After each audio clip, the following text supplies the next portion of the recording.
partir de este instante le ponemos punto y coma al análisis y la información. Punto y coma con Ángel Martínez Armengol. Comenzamos. Hola, hola, ¿qué tal? ¿Cómo le va? Muy buenas tardes, son las 6 de la tarde en punto aquí en Jalapa, la capital de Veracruz. Yo soy Ángel Martínez Armengol. Esto es Punto y Coma, el análisis de la información a través de ABC Jalapa Radio, una producción de Estrada Asociados y Consultores. Estamos en el 1460 de AM, 92.9 de FM y por internet www.puntoycoma.me. Comenzamos. Somos Punto y Coma. Análisis de la información a través de ABC Jalapa Radio. Agradecemos el amable patrocinio de Asado del Valle, este restaurante de comida uruguaya que próximamente estará ofreciéndonos delicias de allá del Cono Sur, en Ávila Camacho, número 249, esquina Pánuco, aquí en Jalapa. Esta tarde en Punto y Coma vamos a hablar de la emergencia de protección civil que está viviendo el estado de Veracruz en los días recientes, en las semanas recientes. Y vamos a hacer una reflexión también con una investigadora sobre el tema de la rehabilitación, sobre lo que hay que hacer después de los desastres naturales. Para tener un panorama general de la situación que ha vivido el estado de Veracruz en los días recientes, le agradezco mucho, está en la línea telefónica, el director general de Administración de Emergencias de la Secretaría de Protección Civil del Gobierno del Estado de Veracruz, Ricardo Maza Limón. Ricardo, te saludo, buenas tardes. Muchísimas gracias por platicar con nosotros. Sé que están en una situación de emergencia atendiendo las contingencias de las últimas semanas prácticamente. Después de Fernán, vino Ingrid, vinieron estas lluvias intensas este pasado fin de semana y ha habido una serie de situaciones de emergencia, ríos que se han desbordado, el río Bobos, el río Misantla. Platícanos, ¿cuál es la situación en este momento que se está viviendo en el estado? Esta última afectación la hemos considerado como la del frente frío número 1, que ingresó con toda su potencia, porque en la zona de Tamaulipas se repotenció al pasar e interactuar con el disturbio tropical 95L que por allá se encontraba. Sí. Y entonces bajó con mucha fuerza. Nosotros la mañana del sábado teníamos yacimientos fuertes en la región de Pánuco, de Pueblo Viejo, de Vigo, que son las regiones que todavía estamos en trabajos, porque tenemos lo que nos dejó Ingrid en esa zona. Sí. Y posteriormente siguió avanzando y donde hizo presa fue en la zona de Iquique, Martínez de la Torre, de Nauta, de San Rafael, de Zamacón, de Vega y del propio Misantla, ¿no? Claro. Entonces, ahí sobre todo empezó a desbordar primero un arroyo, el arroyo Paité, luego el río Misantla, y por aparte empezó a crecer y empezó a generar evacuaciones en el río Bobos a la altura de Martínez y en el río Nautla, que es el mismo, pero con otro nombre, a la altura de San Rafael. De San Rafael, sí. Por su cuenta también Vega de la Torre entró en conflicto, que afortunadamente no desbordó lo suficiente, pero también tuvimos evacuaciones en Vega de la Torre. San Rafael, que por cierto ya se había inundado en semanas previas, ¿no? Te daré un dato, parece ser que en menos de 35 días han tenido tanto Misantla como San Rafael, sí, 3 inundaciones, lo cual se marca algo así como cada 11 días una inundación, lo cual es terrible, ¿no? Claro. Ha sido muy activo. Sí. A final de cuentas, y al final del tiempo, terminamos con, ahorita todavía estamos en el cierre, tenemos 25 municipios con algún grado de afectación, y por ello 7 en la zona norte, 17 en la zona centro y 1 en la zona de la cuenca del Papalopa, el Cozamalón, porque también una lluvia muy intensa. Durante prácticamente todo el sábado, la tarde, noche, madrugada y amanecer del domingo y parte del domingo, pues tuvimos que evacuar a 3.895 personas. Activamos el orden de 22 a 23 refugios temporales y llegamos a tener el orden de 3.390 personas, casi 3.400 en los refugios temporales. Y bueno, pues seguimos ahí trabajando. Las corrientes fueron muy bobos, el río Polipa, el río Pichique, un río llamado La Reforma, el río Misantla, el Nautla, que son, te digo, el Nautla y ¿cómo se llama? El Nautla y el Bobo son el mismo, con alguna fuente superior. También tuvimos altos niveles de Colutla, el de Huascalco, el Vega de la Torre. Bueno, de ahí lo que hemos estado trabajando muy fuerte. Hubo hasta 50 deslaves, ¿eh? 50 deslaves. En la zona alta, en la zona serrana. En esta parte, digamos, de la Sierra de Misantla, de Atzalan, de Yecuatla, incluso, bueno, se lamentó por acá por el lado de Alto Tonga el fallecimiento de 13 personas, corrígeme, 16 personas. Eso corresponde al evento anterior, ¿no? De Ingrid. Ingrid, sí. No, de acá de nosotros lo que tuvimos realmente fue tres varones, que alrededor de las 10 de la noche, 11 de la noche o algo así, en un lugar remoto, un lugar llamado en el tramo de la carretera de Antelucero ¿cómo se llama? A Santander, de la carretera federal 140, en un paso, un vado, intentaron cruzar en una camioneta cuando el río estaba crecido y bueno, los arrastró y después hay una tragedia con 3 personas fallecidas. 3 personas fallecidas. El punto fue que bueno, pues se cortó toda la comunicación en Misantla, que ya teníamos ahí un paso que ya era un paso peatonal que ayudaba mucho a la población a comunicarse de lado a lado. Y bueno, pues también en San Rafael se nos deterioraron los 2 approaches, o sea, los 2 extremos del puente de San Rafael, y se quedó incomunicado. El propio Cuchique de Ferrera, la salida de Cuchique, un puente importante, también se quedó incomunicado a Cuchique con Misantla. Y todo esto ya se está trabajando. Nosotros ahorita hemos estado ya, afortunadamente, trabajando con fuerza y hemos estado trabajando como un sistema total de protección civil que somos, y por ejemplo la mayor parte del peso de la recuperación, del auxilio y todo en la zona de San Rafael lo llevó en la Secretaría de Seguridad Pública.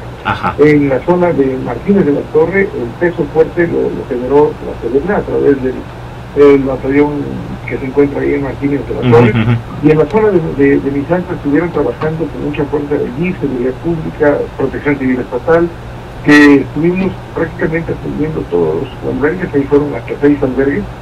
El DIF se mostró a la altura poniendo estufas, administración, manejo y alimentación de los albergados, y el sector salud, como siempre, metido en cada uno de los albergues y dando consultas y abatizando a los 2 días de haber pasado el evento para evitar cualquier brote de dengue. Es otra cosa. Hemos estado trabajando en conjunto. Y creo que la parte más fuerte y más pesada en este momento lo debe estar llevando el área de la Secretaría de Infraestructura y Obras Públicas, porque está tocando el paquete de rehabilitar cuanto antes carreteras y puentes que se cayeron. Todo eso que estamos platicando de los 50. Por supuesto, la Secretaría de Comunicaciones y Transportes, la federal también. Solo que tenemos más daño en carreteras estatales que federales. Entonces tenemos más trabajo por parte del gobierno del estado. Se hizo ayer una reunión de evaluación de parte del señor gobernador aquí en las oficinas de Protección Civil, en la cual, bueno, se detectó que la parte más afectada era Misantla. Después teníamos problemas ahí en Martínez de la Torre, ¿cómo se llama?, en San Rafael, y bueno, parte en Cuchique, y también tenemos algunas, algunos problemillas menores en Vega de la Torre, que estuvimos en una pequeña evacuación, y bueno, en Actopan principalmente, también durante esa noche el río Actopan y también el río La Antigua presentaron crisis de aumento de niveles y posibilidades de evacuación. Estuvimos desvelándonos con ellos hasta el amanecer y afortunadamente no pasó mayores, pero los pasos, ya dije que para Actopan hay aguajes, hay paso de la Milpa, hay varios vagos que se cruzan, y estos vagos, bueno, pues, sufrieron mucho y en su momento hay que hacer rehabilitación sobre ellos, ¿no? La comunicación de aquí de Jalapa hacia Misantla está en proceso de reparación, ya hay paso vehicular, ¿cómo se encuentra? Hay paso de Jalapa a Misantla, la ruta de Naulinco era la más difícil, sobre todo con ¿cómo se llama?, con sus pavimentos muy lastimados, muy dañados, lluvia pero se puede entrar por la parte de, ¿cómo se llama?, de Zapatoya, se puede entrar bien. Correcto. Por el otro lado, al otro lado de la ruta, hay que entrar por Nautla y por la parte de Punta Delgada para llegar a San Rafael, llegar a Martínez de la Torre, y de Martínez de la Torre llegar a Misantla, pero del otro lado del río, porque al final de cuentas el río es el que está partiendo a la mitad del pueblo, ¿no? Claro, claro. En este momento ahí en Misantla hay familias todavía que estén en albergues, los niveles del río ya han... un albergue pequeño, y bueno, había un albergue que desplegamos y quedó del lado del río que corresponde hacia Martínez. Hacia Martínez. Y ahí, porque los 5 primeros estaban dentro de la cabecera más grande, de la parte más grande, y quedó del otro lado del río, y ahí está todavía terminando, porque son las casas más cercanas a la corriente del río, que en su momento mantuvo más niveles de erosión con la lluvia, y quedaron inundadas, y en algún caso hay restricción para que se regresen a vivir ahí, por lo que está de riesgo al haber pasado la corriente. Pudieron haber quedado algunas de manera endeble, pero a final de cuentas los tenemos ahí en albergue y están bien cuidados, son de orden de 150 personas. 150 personas. Ahora, en Misantla, yo recuerdo desde hace muchos años, incluso una de las inundaciones más grandes que se me viene en ese momento a la memoria es la del 95, se construye en bordo, 99, perdón, claro, 95, 99, el bordo sobre el río se ha construido, reconstruido, y lo cierto es que estos fenómenos naturales están presentándose y se siguen dando este tipo de contingencias, ¿no? Sobre todo hay un cambio climático que está ayudando a que las cosas crezcan rapidísimo, ¿no? Por ejemplo, tenemos en los últimos 2 o 3 años la notoriedad de que los ciclones pasan muy rápido de tormenta a ciclón, y de ciclón 1 a 2 y de 2 a 3, y así sucesivamente en muy pocas horas, platicado con meteorólogos como Federico Quevedo, como José Llanos Arias. Sí, claro. Nos platicaban que pues, es una condición de cambio climático que en su momento ya nos enfrenta a diversas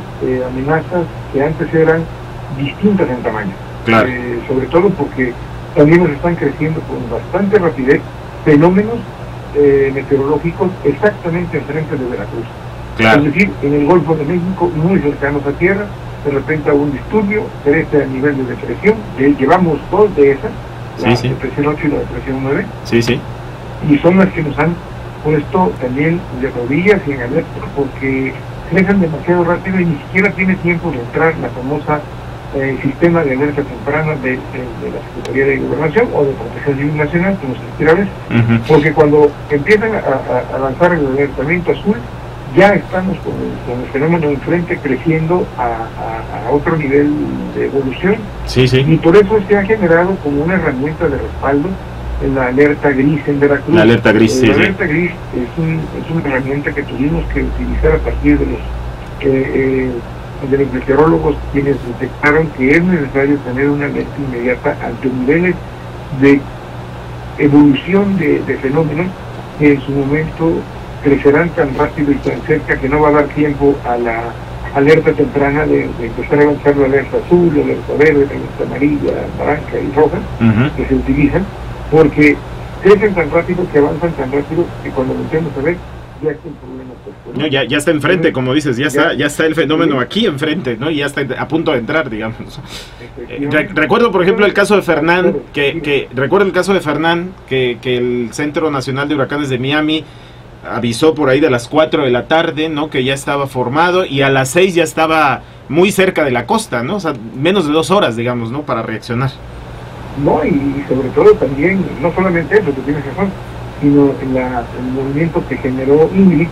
Exacto, sí. Amenaza con entrar, se frena. Y se da el circuito. Claro. Y ahí se queda 8, 10, 12 horas parado frente a Veracruz. Nos golpea muchísimo, se fortalece y luego avanza. Claro. Y para ese entonces estábamos ya apenas recibiendo las alertas, cuando ya nosotros estábamos trabajando con alerta gris, desde 3 días antes, porque ya lo veíamos venir. Correcto. Y pudimos alertar con ello a todo el estado, ¿no? Ricardo, pues te agradezco mucho esta comunicación, este panorama que nos has dado, y estaremos en comunicación con ustedes ahí en la Secretaría de Protección Civil para darle seguimiento a la rehabilitación y a la reconstrucción después de estos fenómenos. Muchas gracias, Ricardo. Ángel, es un gusto platicar contigo y con tu auditorio. Muchas gracias. Muchas gracias, Ricardo Maza Limón, director general de Administración de Emergencias de la Secretaría de Protección Civil. Somos punto y coma. Análisis de la información a través de ABC Jalapa Radio. Para seguir platicando de este tema, para seguir hablando de este asunto, vamos a ponerlo en perspectiva y vamos a ver lo que desde la academia se puede aportar, la experiencia internacional que se tiene sobre este asunto de la rehabilitación y la reconstrucción, con la investigadora del Colegio de Veracruz, la doctora Esmeralda García Ladrón de Guevara, a quien le doy la bienvenida esta tarde aquí a Punto y Coma. Bienvenida, doctora, muchas gracias. ¿Qué tal? Buenas tardes, Ángel. Gracias por la invitación. Vamos a estar con usted platicando de esto que acabamos de escuchar y también pues de otros temas y de otros asuntos a partir de la línea de investigación que usted sigue. Pero antes, le agradezco mucho poder platicar esta tarde, también aquí en Punto y Coma, en la línea telefónica, a la alcaldesa de Jalapa, Elizabeth Morales. Elizabeth, te saludo, ¿cómo estás? Buenas tardes. Hola Ángel, muy bien, gracias, te saludo a ti, los felicito por este espacio y saludo a todo el auditorio. Muchísimas gracias. Sé que el Ayuntamiento de Jalapa está trabajando en una parte que también se tiene que atender aquí en la ciudad capital, que es el asunto de nuestras calles, de nuestra infraestructura urbana, que, bueno, pues después de las lluvias, lo que aflora, dice mucha gente, son los baches, Elizabeth.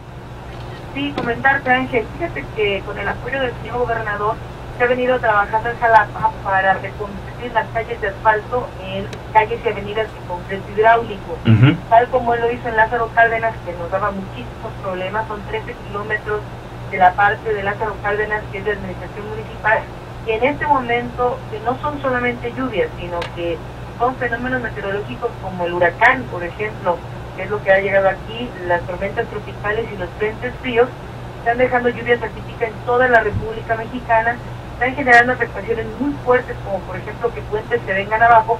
Pues en el caso de Jalapa, esta avenida que ya fue hecha por el gobernador de concreto hidráulico no presenta, como es lógico, ya ningún desperfecto en este momento, y era una de las avenidas que más problemas nos daban. De la misma manera lo hicimos con lo que es Murillo Vidal, una obra que hicimos por administración municipal, porque también es una de las avenidas más visitadas y que ya no presenta ningún problema en este sentido. Es la mejor manera que tenemos de terminar con un problema que se generaba año tras año. Ahora, estas lluvias que nos han llegado de manera típica, con grandes afectaciones en todo el país, pues en Jalapa afortunadamente, y lo digo en el sentido de que las pérdidas que hemos tenido son materiales, las afectaciones que nos dejan son pues averías a lo que es las carpetas asfálticas, como por ejemplo Circuito Presidentes, sí, por ejemplo Arco Sur. Sí, ahí sí levanto la mano, Circuito Presidentes está, pero terrible en estos días.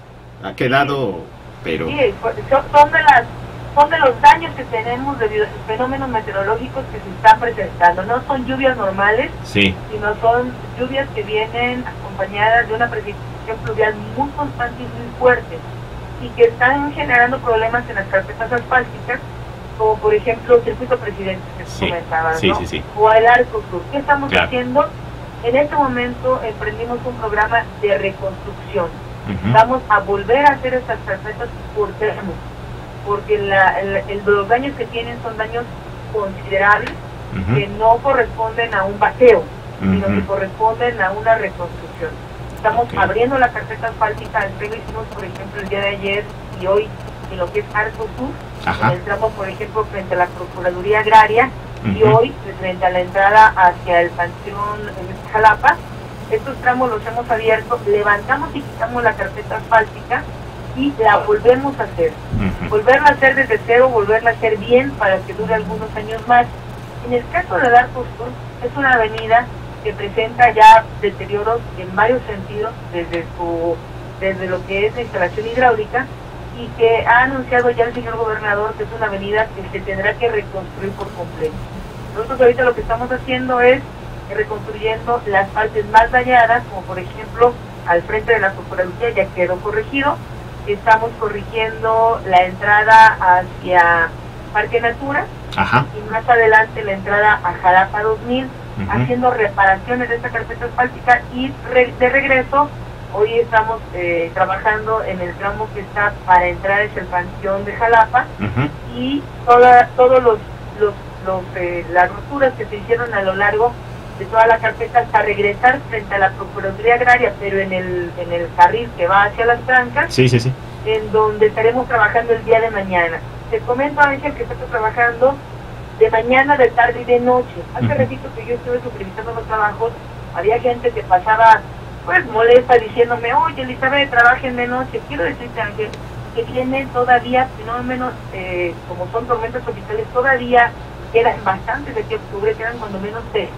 Y ya viene el frente frío número 2.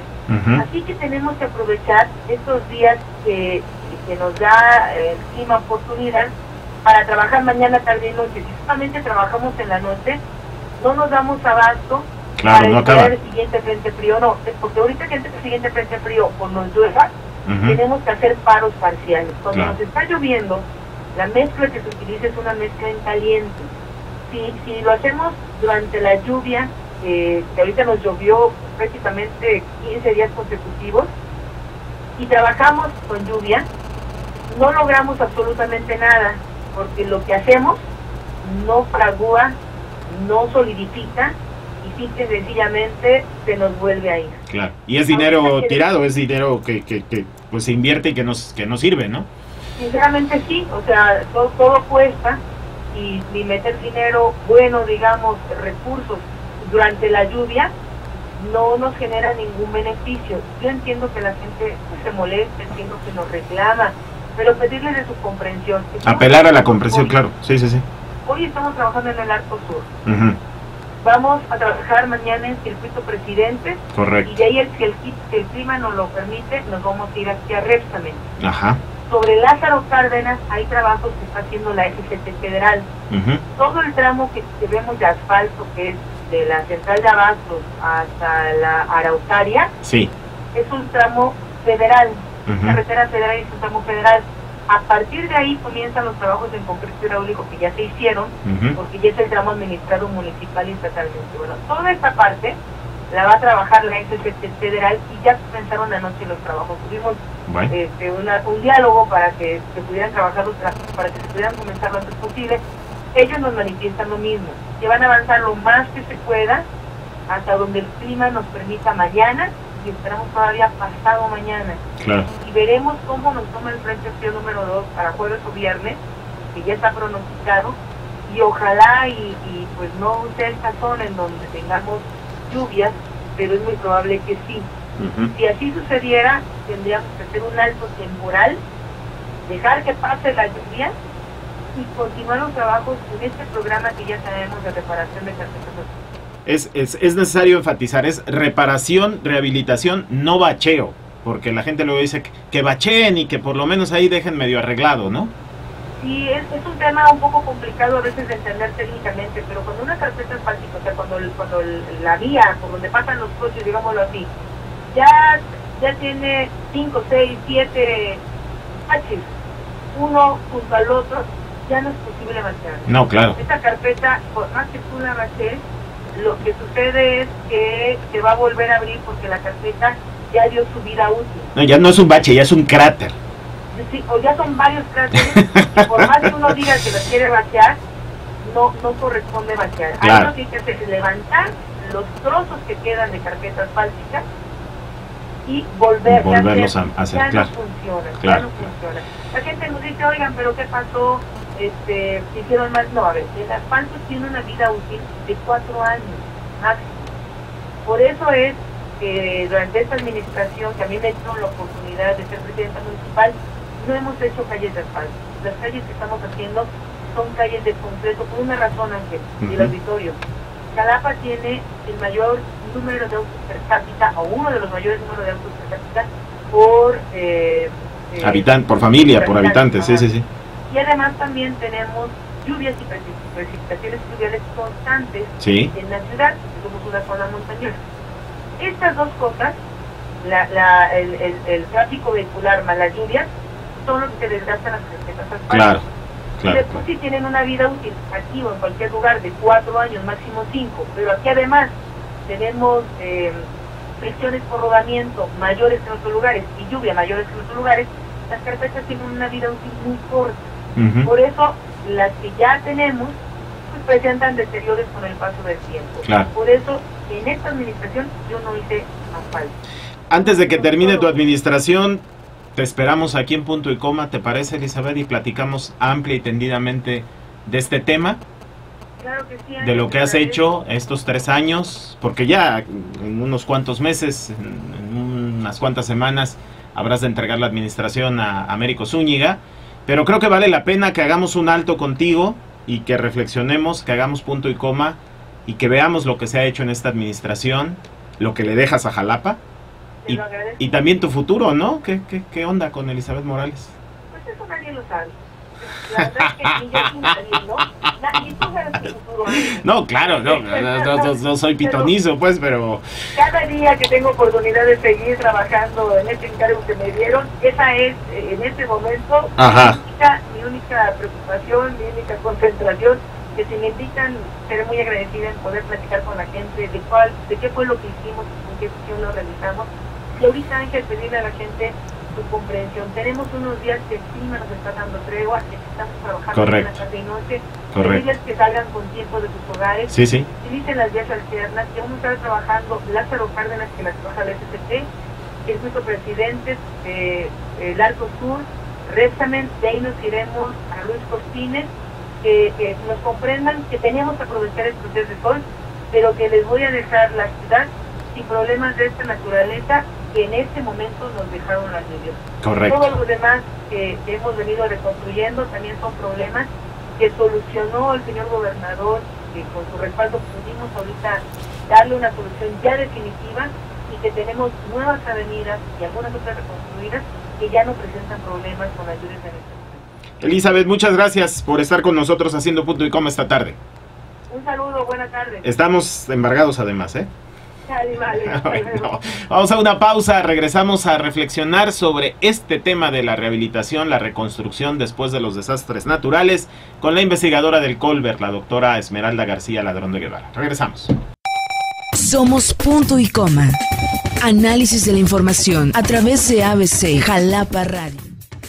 Regresamos aquí en Punto y Coma, estamos hablando este día de los daños que han dejado los fenómenos naturales recientes aquí en el estado de Veracruz, en Jalapa. Hablamos con la alcaldesa sobre los daños específicamente en la infraestructura urbana. Y ahora vamos a reflexionar, hacer una pausa sobre este asunto para recuperar lo que desde la academia se está haciendo, investigando y aportando a partir de estos conocimientos que se obtienen con la investigación académica, las experiencias que desde otras latitudes en el ámbito internacional se tienen en esta materia de la reconstrucción y la rehabilitación. Y yo le agradezco a la doctora Esmeralda García que nos haya acompañado todo este tramo de punto y coma y que siga con nosotros aquí platicando.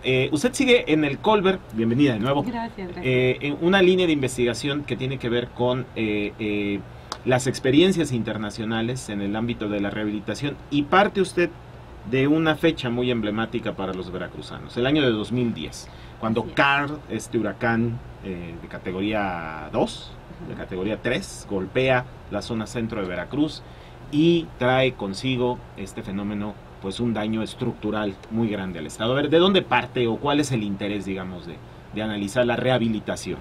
Bueno, básicamente responde a un ciclo que muchos estudiosos habían identificado, de que, bueno, hay siempre la posibilidad de que exista un desastre, en nuestro caso, bueno, hidrometeorológico.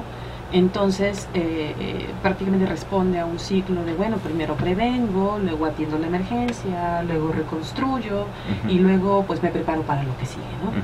Y la experiencia que nos deja 2010 es muy interesante para la entidad por la cantidad de daños, evidentemente por el nivel de daños, la cantidad de agua y pues el qué vamos a hacer después, ¿no? Esa siempre fue como que una inquietud institucional, una inquietud también de la comunidad, y que eso lleva al Colegio de Veracruz a tratar de investigar opciones, a tratar de investigar propuestas, tratar de investigar un poquito qué se ha hecho en otros lugares, y pues también acercarnos al fenómeno de la reconstrucción, que nosotros generalmente la identificamos como tal, pero la literatura exterior nos dice, ¿sabes qué? Ojo, no es reconstrucción, es rehabilitación. Rehabilitación, Así es, ese ¿no? sería el término correcto. Ese es el término correcto, al menos que se espera obtener, ¿no? Porque reconstruir se dice, de hecho es más familiarizado con logros arquitectónicos. Se cae, lo vuelvo a hacer, Claro. ¿no? O sea, se destruye, lo reconstruyo.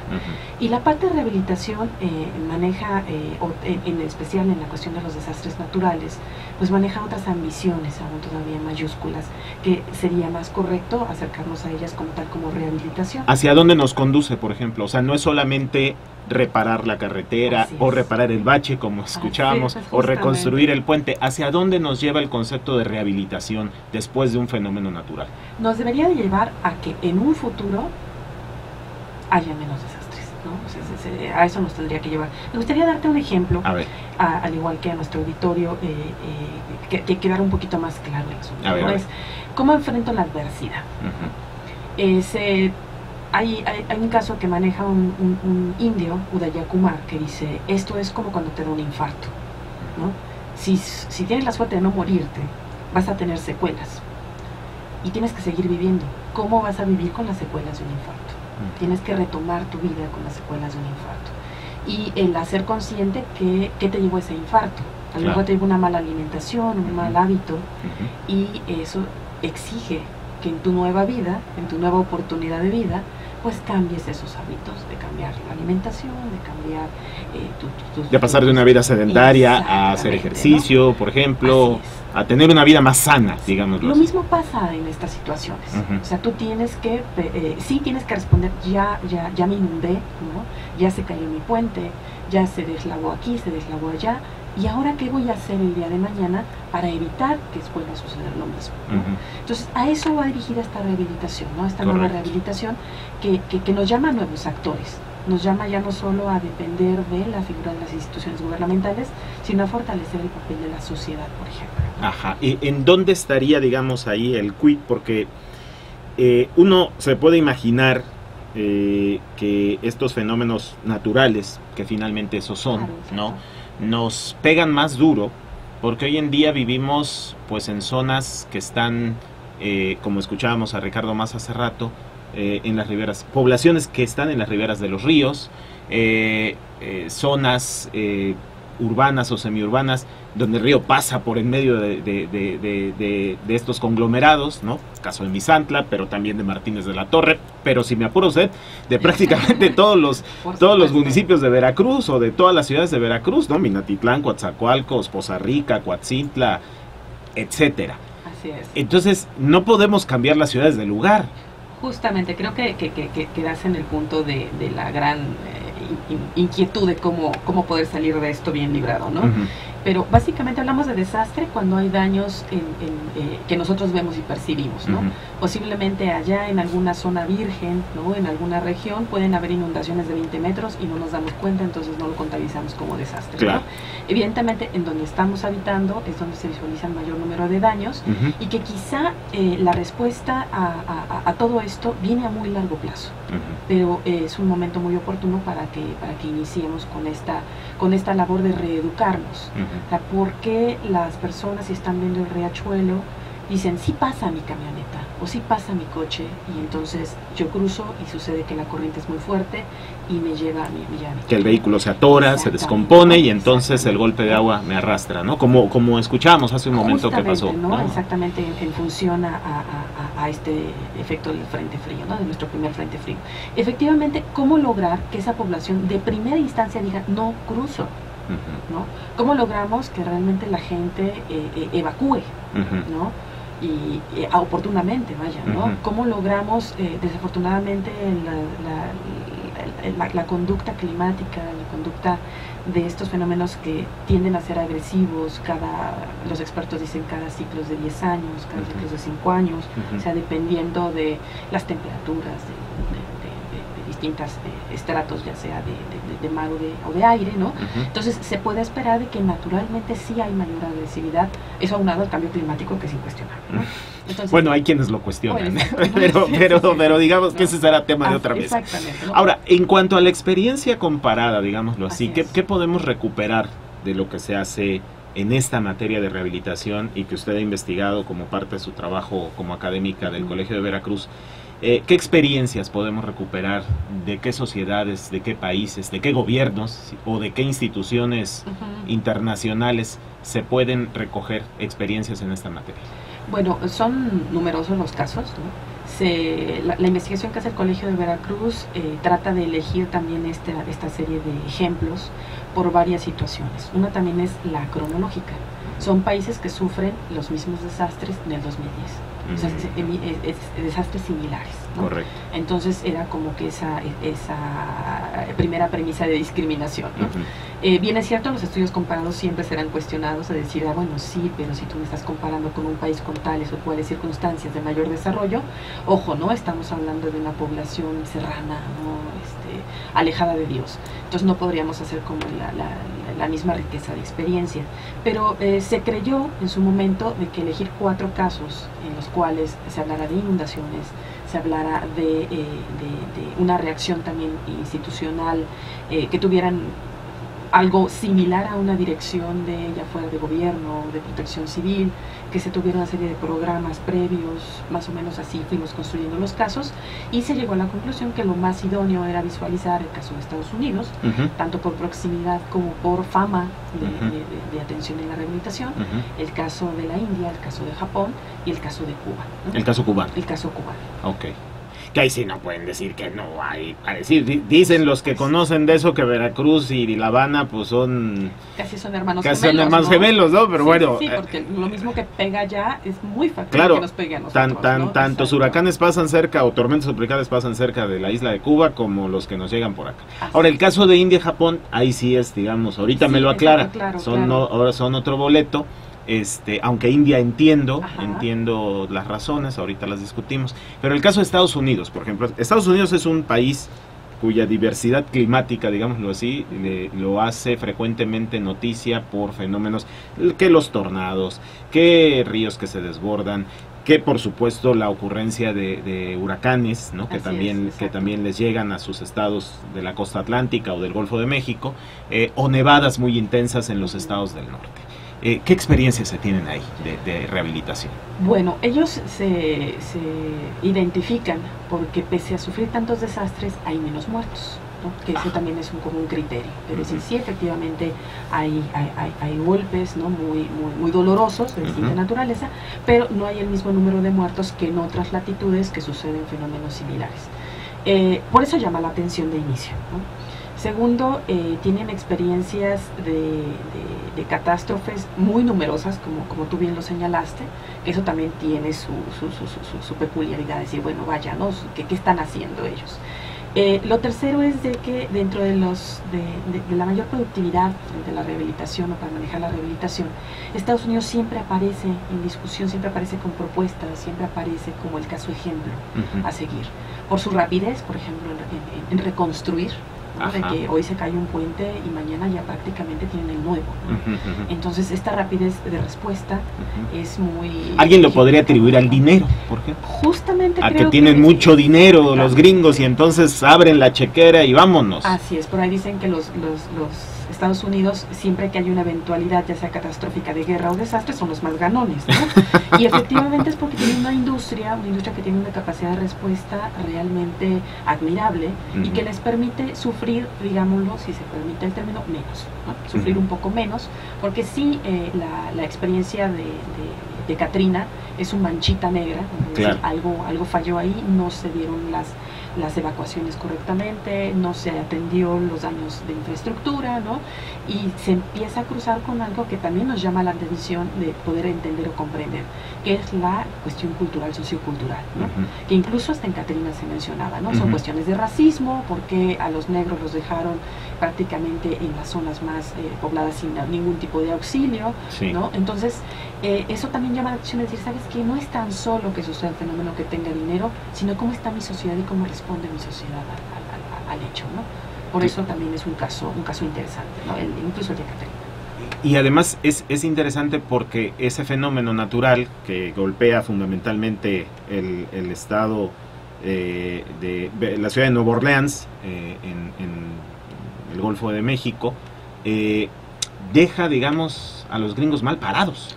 ¿no? Completamente, sí. A pesar de que Nueva Orleans es una ciudad, digamos que incluso por sus características está a nivel bajo el mar, frecuentemente el Mississippi les provoca inundaciones y demás. Bueno, el golpe, el impacto del huracán los deja rebasados. Bueno, hasta brigadas del ejército mexicano entraron con sus cocinas y con sus instalaciones de la Secretaría de Defensa Nacional, entraron a territorio norteamericano a ayudar sobre todo a la población más pobre, digámoslo así, que es la población negra de Estados Unidos, ¿no? La que quedó afectada. Te voy a dar un dato que me pareció sorprendente. Hace poco hubo una discusión acerca del manejo de desastres en Grenoble, en Francia, y pues yo decía, es que Estados Unidos es un caso de fracaso, no es de éxito.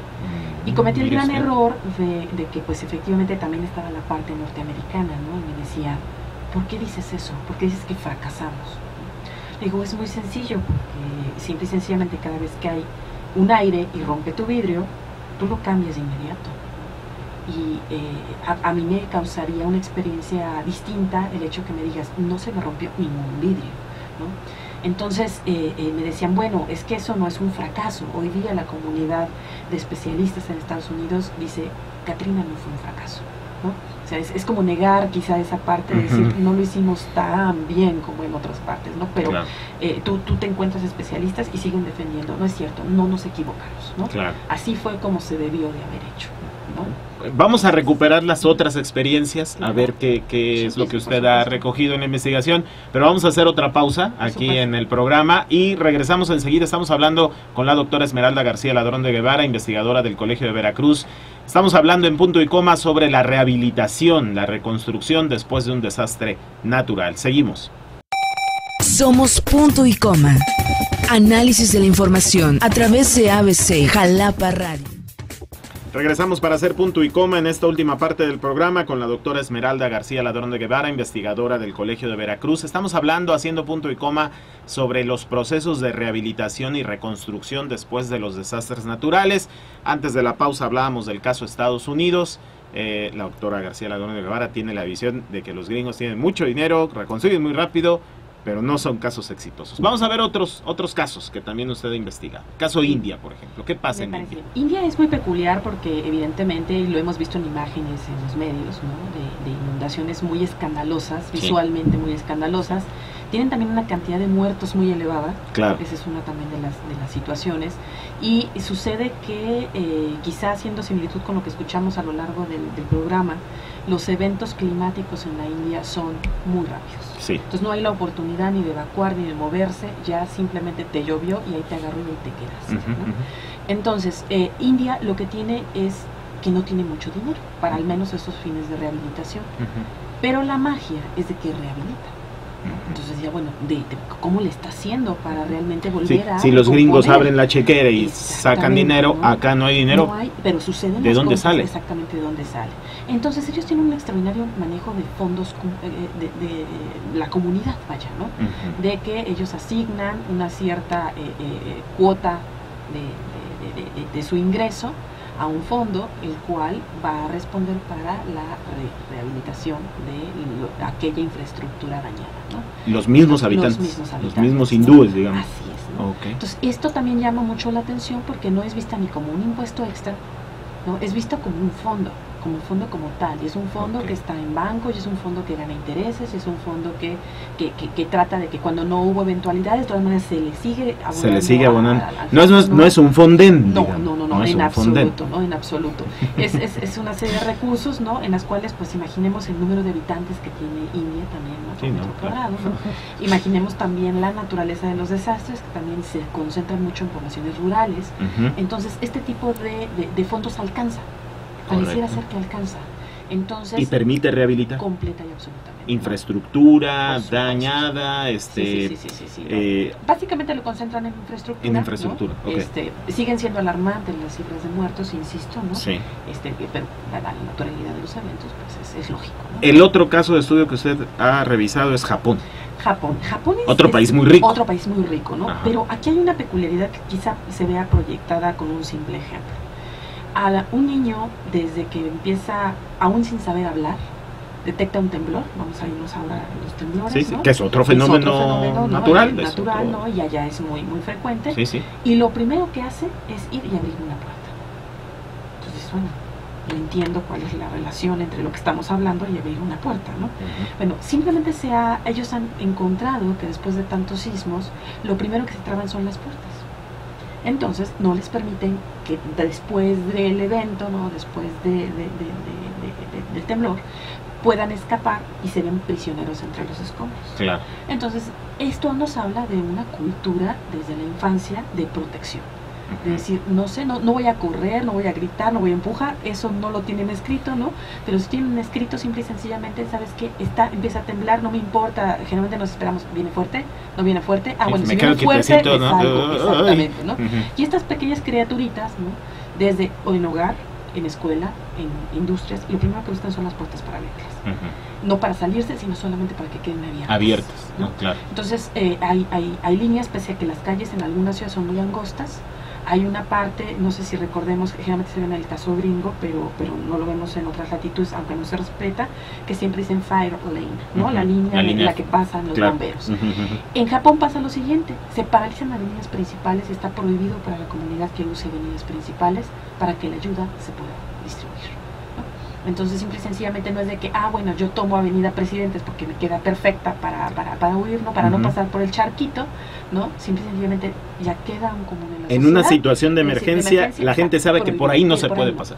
No importa que yo tenga eso es cultural. Personal, eso es cultural, ¿no? Vuelve a caer la responsabilidad de la sociedad. En la comunidad. ¿No? ¿Y el caso cubano? El caso cubano es fabuloso porque, como vemos, nuestra similitud geográfica, nuestra similitud evidentemente de estos eventos, nuestra similitud quizá también en cuestiones de recursos. Bueno, ellos tienen también una cultura de, por ejemplo, de reacción, ¿no? De reacción y de rehabilitación muy consciente, ¿no? Muy con efectos tales como yo evacúo la zona, no cuestiono si la debo de evacuar, no me quedo a vigilar mis pertenencias, ¿no? Simple y sencillamente sé que va a haber un ente encargado en la parte de comunidades organizadas, de especialistas, de decir, yo tengo un campo, pues hay una gente que va a ir a verificar si tu campo está inundado, si se puede salvar la cosecha, y si no se puede salvar, evidentemente se empieza a canalizar una cuestión de recursos para sustituir eso, ¿no?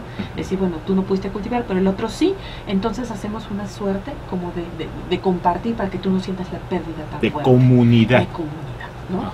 Lo que platicábamos fuera del aire, el hecho de que yo evacúo, no me importan mis animales, sino que tengo ya una comisión de gentes que va a ir a darle de comer todos los días, que va a ir a vigilar que estén en buenas condiciones. Entonces eso permite salvar muchas vidas, ¿no? Entonces el caso cubano es muy notorio porque pese a la fuerza, la intensidad de los fenómenos, no tienen un índice de muertos proporcional.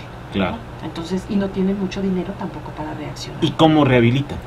Rehabilitan con la fuerza de la comunidad. Ahí es mucho mano de obra, mucho el aprendizaje, es decir, ya aquí no me conviene vivir, entonces me desplazo naturalmente. Y se van de las zonas de riesgo. Así es, exacto. O sea, si nos estamos viviendo y la zona de pronto se inunda o se deslava, ya no me regreso a vivir ahí. Y no viene de una exigencia gubernamental o institucional, ¿no? Al contrario, ya lo prevé el gobierno, dice, sabes que hasta te recomiendo por dónde puedes ir, porque el índice de riesgo es menor. Claro, y entonces, se van a vivir a otras zonas. ¿No? Sí. O sea, son 4 ejemplos, son 4 experiencias, me parecen muy enriquecedoras. Una donde hay mucho dinero, un país muy rico. Exacto.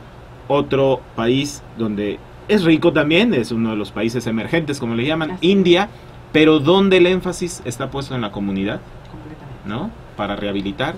Otro país muy rico también, con una tradición de siglos ancestral, pero con una cultura muy arraigada en la educación. Los japoneses la tienen ahí, digamos, ya como parte de su ADN, ¿no? A pesar de que están sometidos a riesgos de desastres naturales muy frecuentes, terremotos, pero también tsunamis, y ahora también desastres industriales como los que se vivieron en Fukushima.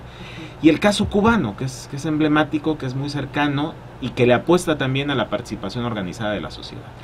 Creo que Veracruz tiene ahí un cúmulo de experiencias que usted ha recogido en su investigación, o bueno, que está recogiendo como parte de su línea de investigación y de trabajo en el Colegio de Veracruz, que puede servir de mucho, ¿no?, para las autoridades de acá. Yo pensaría que no es algo que dependa de nivel de desarrollo, que dependa de recursos. Yo creo que depende de un cambio de actitud y de percepción del riesgo, ¿no? Uh-huh. Y eso no tiene desperdicio, vaya, me parece que es necesario que nosotros nos acerquemos a tratar de aprender de ellos y poder hacer nuestras aportaciones para que nuestra entidad pues no batalle tanto, ¿no?, en claro. estos casos.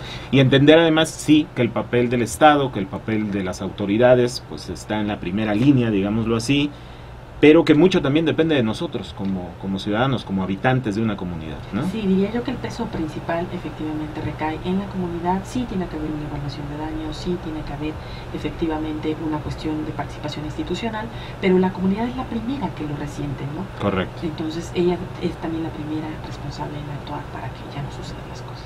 Doctora, yo le agradezco mucho que haya estado esta tarde haciendo con nosotros punto y coma en este tema. Le deseo mucho éxito en su investigación y en los resultados que seguramente servirá de mucho para el diseño, el replanteamiento incluso de políticas públicas en esta materia, ¿no? Y, ¿por qué no pensarlo así?, una nueva cultura o una nueva educación de la protección civil en el estado de Veracruz. Le agradezco mucho.